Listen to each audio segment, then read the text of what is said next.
Imagine a bright morning in the heart of Africa. Birds are chirping, and the streets are bustling.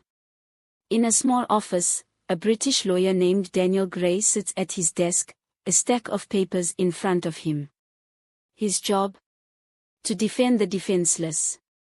He moved to Africa to make a difference, but little did he know, his life was about to change forever.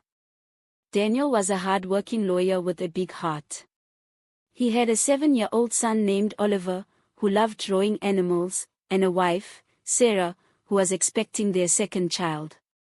Life wasn't easy, but they were happy. Daniel believed in justice and fairness, and he spent his days fighting for people who couldn't afford lawyers. He had become well respected in the community for taking on cases that others wouldn't touch. Whether it was helping farmers who were cheated out of their land or defending young men falsely accused of crimes, Daniel stood firm in his belief that everyone deserved a fair trial. His work often meant late nights and heated arguments with powerful figures who didn't appreciate his determination. Sarah worried about the risks he was taking, but Daniel always said, "If I don't fight for them, who will?" But one day, everything fell apart. It started with a knock on the door. The police stormed into Daniel's office, accusing him of embezzling money from a charity he worked with. "This is a mistake," Daniel said, confused and shocked. But the evidence was stacked against him, fake documents, planted by someone who wanted to ruin him. No matter how much he protested, no one listened. At the trial, the prosecution painted Daniel as a greedy foreigner who had taken advantage of his position. Witnesses, likely bribed, came forward to testify against him. Daniel's lawyer tried his best, but the odds were against them. The judge handed down a harsh sentence, 20 years in prison. Daniel was thrown into a prison cell, his world shattered. Prison was terrifying. The walls were cold, and the days felt endless. Daniel was surrounded by men who had given up hope. He faced danger daily, as fights often broke out among inmates. But Daniel refused to give up. He stayed away from trouble and spent his time reading and writing letters to his family. The letters became his lifeline, a way to stay connected to the outside world. He often wrote to Oliver and Sarah, sharing stories and words of encouragement. He promised them he would one day return home. He also became a mentor to some of the other inmates, helping them learn how to read and understand their legal rights.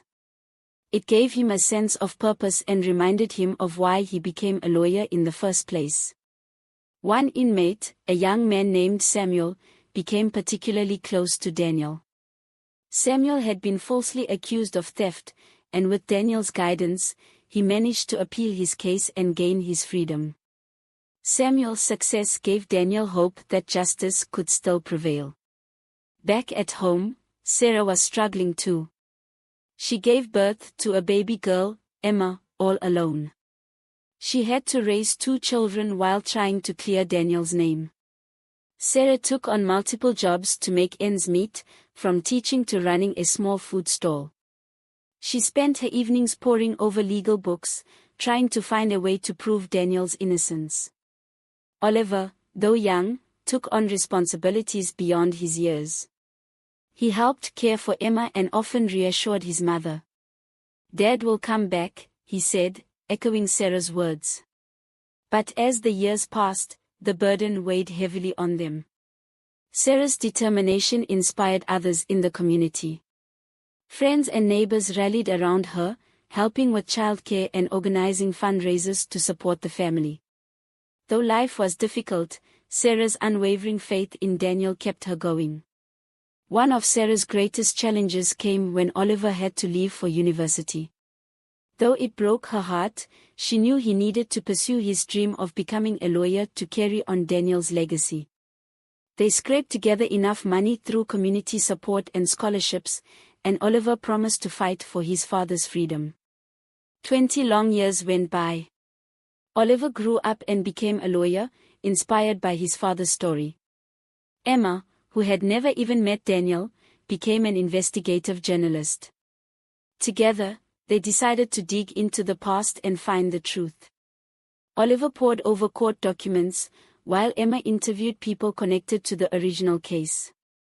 They faced obstacles at every turn: missing files, uncooperative witnesses, and threats from powerful individuals who wanted the truth to stay buried. Emma uncovered a network of corruption that extended far beyond her father's case. She published articles exposing the shady dealings of government officials, which made her a target for intimidation. But she stood her ground, determined to bring justice to light. Oliver and Emma's breakthrough came when they found an old accountant who had worked for the charity Daniel had been accused of defrauding. This man had kept records proving Daniel's innocence, fearing for his life if he came forward earlier. With this crucial evidence, they had a foundation to reopen the case. Emma's skills as a journalist led her to uncover something shocking: the real culprit behind the embezzlement was a powerful businessman who wanted Daniel out of the way. This man had been involved in illegal activities, and Daniel's work had threatened to expose him. The evidence was hidden, but Emma and Oliver pieced it together.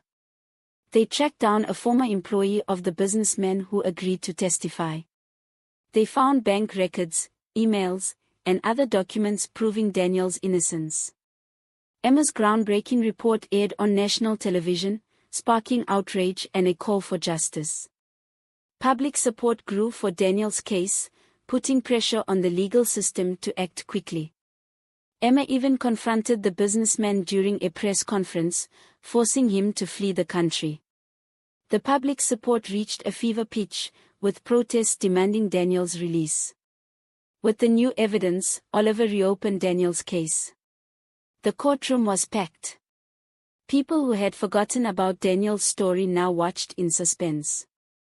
Oliver's voice shook as he presented the evidence, but his arguments were clear and powerful. The defense team dismantled the original case against Daniel piece by piece. Witnesses admitted to lying. The new evidence revealed a web of corruption. The prosecution struggled to counter the overwhelming proof. During the trial, Daniel himself took the stand. For the first time in years, he spoke directly to the public, sharing his story and reminding everyone of the importance of justice. His words resonated deeply, leaving many in the courtroom in tears.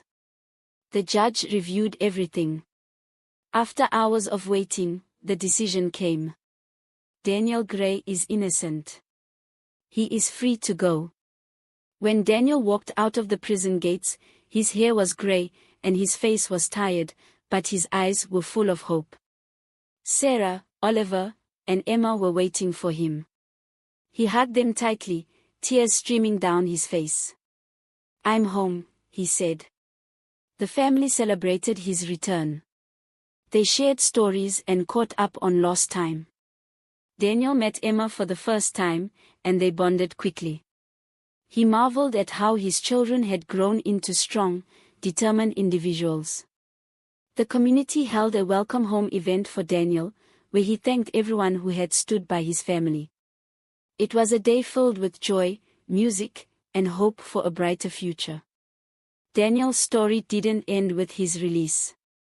He returned to his work as a lawyer, focusing on helping those who had been wrongfully imprisoned.